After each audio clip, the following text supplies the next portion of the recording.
The gospel for this Sunday, September 19th, is about something we are quite familiar with. It is about our desires. What do we do with our lives? What can we do with the gifts we bear? We hear these days about elections and money it takes to have a seat in the legislature, and we find competition among those who would want an important position. And even in smaller positions, there are some who make themselves known that they would really do better if they were in charge rather than the people making decisions right now. But I know that those who hold important offices, even if they are skilled leaders in being a leader themselves, they inherit many more problems than can be solved. Being a leader is absolutely no picnic. It was not too different in Jesus' day.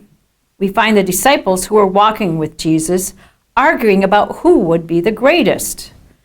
And Jesus, on the other hand, was telling the disciples that he would suffer greatly. Jesus was about preaching and teaching, and he had quite a following. He was quite aware there were those who wanted him out of the picture.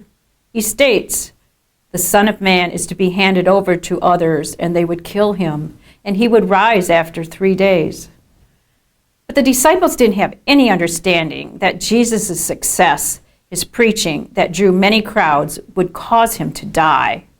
They only saw Jesus through his preaching and teaching and healing the sick and living among the people, listening and sharing their stories.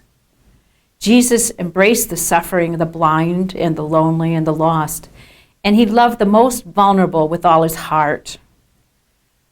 So Jesus sits down and speaks to his disciples directly. He clarifies what it means to be a leader. He tells them to choose to be last instead of first. He tells them instead of enjoying glory, they should be servants. Jesus then places a child in their midst and puts his arms around the child and says, "Whoever receives this child receives me." We know our children need our assistance from birth until they eventually become independent as adults. Jesus teaches us in this gospel that our desire to be fully part of being successful is to serve those who are most vulnerable, the weakest among us, those who need our help.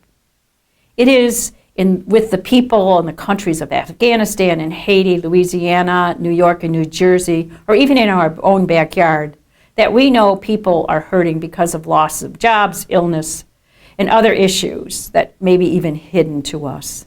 Today, we are called to reflect on what we really desire in life. Is it fame, importance, or our imagined dreams? But we are called really to serve those who need our gifts.